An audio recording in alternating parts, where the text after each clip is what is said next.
ko ɗuwete tan hollede jori yarne gogo min no mi yiri o gouvernement men ni mi tañƴinaki ɓe yiɗi yo wote waɗu ɗo ko wota won tum bunɗo yeƴƴitaki anda noon ko Allah waɗi ko yiyata ka guite ay référendum on ko gara Allah torta adana laafi woteji heddi ko ba Ibrahima Daka Niir ko sitti ɗo mi woni rabbi sirah li sadri wa yassir li amri wahlul uqdatan min lisani yafqahu qawli anna Allah mawla kun nimal mawla wa nimal nasiru Allah moƴƴi ballo o moƴƴi holorteɗo mi torke yo Allah wallito jama guine président on makanno en woteji ɗin fof waɗa e oɗo année kono ɗo noon ɓe naɓi référendum on ha septembre le 21 aray ko ɗon ko lebbi tati mi tañƴini heddi aray kadi mi tañƴini si Allah addani en ndiyan ɗan haray ɗan ari haray ɗo on de ɗum ɗo ko ɗuwete tan hollede jori yarne gogo min ɗo mi hayni si ɗum ɗon laatiki awa si ɗum ɗon laataki haray min ko ɗum mi hayni ay référendum on ko gara Allah torta adana laafi woteji heddi wona code électoral hay hunde sona jemma ñalorma ala ɗo ɓeɗo min no mi yiri o gouvernement men ni mi tañƴinaki ɓe yiɗi yo wote waɗu ɗo ko wota won tum bunɗo yeƴƴitaki anda noon ko Allah waɗi ko yiyata ka guite ɗen ala yiide ko Allah waɗi ton kono noon yo Allah walla o mi torikema faabito jamma guine on ittana en tampere ande e ɓitta e mapa sabu ɗo on ɗo ani ni kono noon Allah ɓayanata nawnata nawyata haɗa yo Allah faabo en faabo nafo.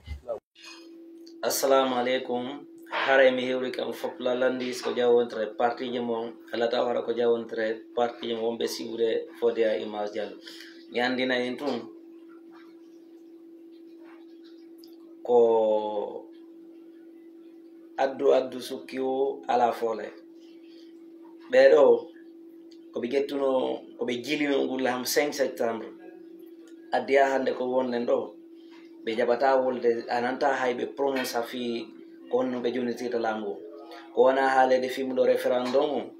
ɓenna si tawoyi Mamady Doumbouya tawi saria on haɗali o présenté to o minnata jama on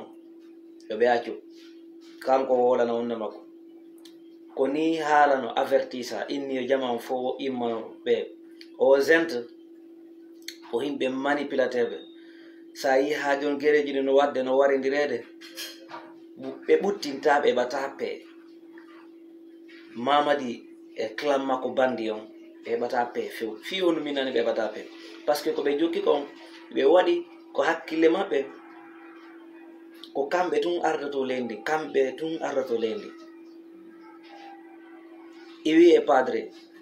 are makko kanko Mamady o sikkiɗo hande kadi ɓay ko suka o wawi jogitagol pouvoir on avec les armes avec les militaires o famali dadis eɓɓuno marsali wata o eɓɓu so eɓɓi marso da haysi o présenté ke candidat yaltore par ce que o wata tappude Alaji Sellu o wata tappoyde Sidia Touré o wata hay tappoyde Alpha Condé moyti on ko laamo wallahi ɓe wawata gagnade ɗum pay ko wata gagnade yesso ɓeɗo fo fi simo faala o yaltina e jawle leydi fop o jonna sukaɓe wotam ko sama kala jokka ko sama kala fes jokka ɗo wawata marsude onon wonɓe mo sutende on hersay kersa minani woɓɓe no inna Mamady ino ɓurani ɓe nene maɓɓe ino ɓurani ɓe baabe maɓɓe ino ɓurani ɓe ɓengura maɓɓe ne fof no ɓurani ɓe wonɗo o ha so ɗaɗi hay Allah o lan ɗon Mamady ino ɓurani mo e hoore Allah o lan noon ko yimɓe ɓe anda ko waɗete ko ɓe yikkina yeeso intellectuel ɓe ala gollirde hakkille maɓɓe ɗen ko intérêt ji tun ko ɓe andi kon ɓe heɓay ko ɗum ɓe woni waɗande fimu Mamady Doumbouya noon o felaka par ce que si tawi guine jaɓuno hande joni 31 décembre feƴƴatano wona ɗi lebbi ɗo fof harande kadi hande kadi ko waɗugol partiji disu e suspendugol parti politique ji ko wona e lawol maɓɓe ko ɗum hewtatano ɗo o e premier ministre yawde Abidjan CO forum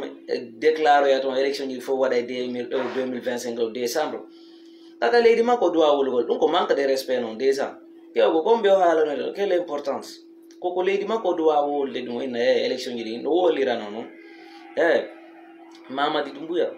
en fof meɗen en gandi ka fewndi gon ka leydi men si tawino